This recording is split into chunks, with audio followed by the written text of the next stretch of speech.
Scrawlrbox. Hello everyone, welcome back to another Scrawlrbox video. Today we're going to be unboxing the November box. It has been beaten up quite a bit in the mail, it looks like, so I'm not expecting a pretty package inside. Something interesting about this box, I got an email from Scrawlrbox a couple days after it was shipped, and they said that people who have already been getting it have been complaining about something being broken inside, and their exact words were, "It's not broken." So I'm very interested to see what's not broken. So let's see what's inside. Oh, it's actually not that bad. Okay, I'm gonna assume that this is what they were talking about, because immediately whenever I saw this weird little piece, I thought that it was broken, like a broken pen. But whenever you look closer, you can see that it's manufactured to be that way. It's too smooth to be a break. But I have absolutely no idea how I'm supposed to use this. It comes undone. What? What? I'm assuming it doesn't go on that end, okay. It's a travel brush! I don't understand what this ends for though. It's a Van Gogh 191 Selected Filament Royal Talons, and it's size number 6. I don't know what you call these. It's like a round pointed brush. This does have a hole right there, so maybe you can use it as like an ink calligraphy pen. This is definitely something I've never seen before. Let's see what the featured artist is. Ooh.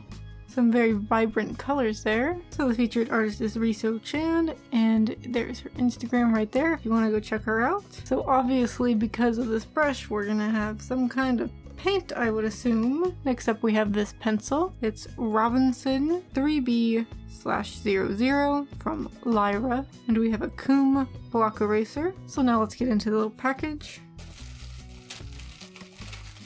Here's this month's Scrawlrbox sticker. It's got a very paint-like texture to it, so I'm thinking maybe gouache, because we had watercolor and we had oil. So maybe gouache or acrylic will be what's in this month's. Well, I was right. So we have a Daler-Rowney Aquafine Gouache paint set, and it is a Scrawlrbox exclusive set. So they're starting to do a bunch of these specific Scrawlrbox things, I noticed. So let's open it up. They're nicely packaged. They have these little dividers inside so they don't tumble about. So we have a cadmium yellow, deep hue, alizarian crimson hue, ivory black, cobalt blue hue, portrait pink, and titanium white. So this is a really nice set. We have all the primary colors in black and white, as well as a skin tone. So this is perfect for making portraits, which I think they chose because it says the featured artist often does portraits.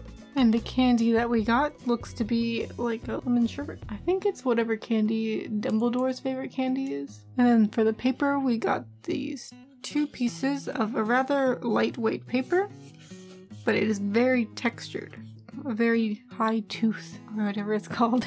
So they are called Blocking Forward CP Watercolor Paper, 220 GSM. So from what I can tell, gouache is like a more opaque watercolor. I have worked with it before on a fashion drawing, and it was okay. I couldn't get anything very detailed, I don't think, but I don't remember hating them, so hopefully I won't dislike these. And the Scrawler challenge is Face of Emotion. Alright, so let's go test these guys out. For the testing, I'm going to use this sheet because it has a dent in it. Before I can get started, I have to set up my little travel brush. I have placed my paints on a piece of aluminum foil. I like doing it this way because it's easy to clean up afterwards. The first color I started with is Portrait Pink. I didn't use a lot of water to begin with, so it's very dry and hard to spread, but after adding a little bit of water, it became much easier to work with. I decided to try and see just how far I could get the paint to go just by adding water. As you can see, the circle I make is a little bit lighter than all the other stuff, but it really spreaded well, and a little bit went a long way. The next color is Cobalt Blue Hue. On this one, I started off using a lot more water than the previous one, and the application reminds me more of watercolors than paints. For the Alizarian Crimson Hue, I decided to try using a lot more pigment to see how it would look layered up and to see that more dry brush effect. And then I finished it off by applying some more water to see the variations that I could get with the medium. Next is Cadmium Yellow Deep Hue. So far, all the colors are very vibrant and saturated, and you can easily change their opacity by adding water. I decided to test out the coverage of the white by adding it to some parts that were already dried, as well as seeing how it reacted to the colors that were still wet. As you can see, I mixed with the color and made it a lighter value, whereas on the parts that were dry, it easily covered up the color entirely. Then I decided to see how well the colors mixed on the paper. Mixing the colors on the surface this way reminded me a lot more of using paint, such as acrylics or oils. This medium seems to be pretty versatile, and so far I'm really enjoying using it. For my little test thumbnail, I decided to do a face of somebody smiling or laughing.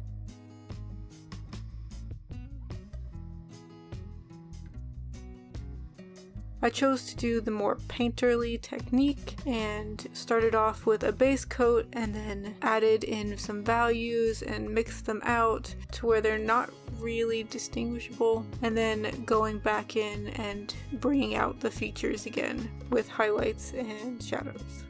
There's really not much to say about it. I just kind of kept plopping down paint until it looked semi-normal. It's a technique where you more mess up and try and fix things than know what you're doing.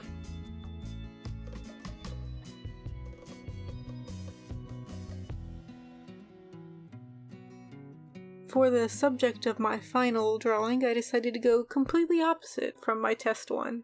It is someone holding back their emotions or trying to hold back their emotions, but they can't. It's more of a heartache, the idea of somebody holding back their feelings. It's just bubbling over kind of thing. I really liked how the sketch came out. I went through a couple different versions to get to this one. I kept having the idea of what I wanted to do and it just didn't come out quite right. And then I decided to try one last time and it came out pretty much exactly how I was imagining it. So I used a light box, of course, to put it on the final piece of paper because I did not want to try and do it on the paper and then fail after all that time I put into it. For this painting, I decided to use more of the watercolor technique because I didn't want to cover up too much of the sketch lines, so I would be able to know exactly where I needed to put the details at the end. So I started off with a lighter value for the base coat and then added on shadows on top of that. For the lighting, I decided to add a lot of deep shadows around the eyes to just have them more a focal point, as well as adding to the emotion of the piece. So as you can see, the travel brush kept coming apart as I was using it throughout this piece. It was very annoying, and I would probably not use this brush unless I was traveling and needed it to be smaller. Otherwise, maybe I'd just tape it because it was very frustrating, especially whenever it would drop with paint on the brush, and then I just had to pray that it didn't drop somewhere important. I wanted to try and avoid using black as much as possible because I remember in one of my art classes the teacher saying to not use black and only use like umber or something to darken the shadows. So I tried using blue to darken the skin tone. My brush broke once again, this time falling into my water cup, so I had to fish it out with my fingers. They got all wet. It was not pleasant. Next, I moved on to the hair. I added a little too much water in one of the areas, so I used my dry brush to sop up some of the liquid. Next, I moved on to the shirt. I decided to make the main part red and have the sleeves be black with white accents on the shoulders. I actually stole this shirt design from a BTS photo. I was like, what are the cool kids wearing? BTS. Let's see. I really liked how the shading on the shirt came out. I wanted to be sure to get across that he was grasping his shirt tightly with his hand. There was once again an area that got a little too dark for me, so I used the brush again to pick up some of the color. Next, I added some white to bring out the highlights. For the sleeves, I started with a lighter gray color, and once again, my brush broke.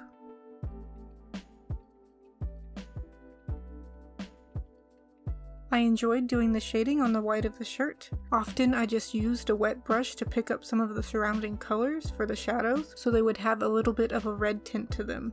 Next, I started darkening more areas around the piece to add some contrast.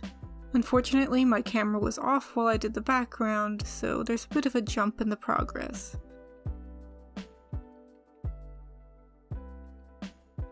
I finally moved on to the eyes, and I decided to make them green, which means I had to take some time to make the exact color I wanted because I did not have green. And my brush broke, again. This time, leaving a little mark on my background. Great, because that's gonna come out. I had some trouble deciding how I wanted to color the tears. It's not something I'm used to coloring, so I wasn't sure if I needed to add blue or have it just be white with transparent. So I kind of just did a little bit of both. After doing some little tweaks here and there, I went on to the line art, which I was impressed how fine a line I could actually get with the brush that was provided.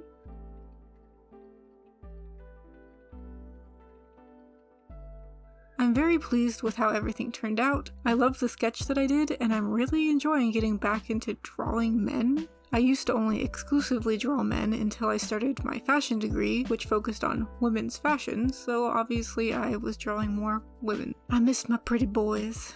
I often struggle with expression, so I loved that I was able to actually portray the one I wanted to. I have to say the medium was really enjoyable to work with. It was easy to manipulate and fix mistakes, except for the ones that was made by the brush falling. So the only part of this experience that I didn't like was the brush.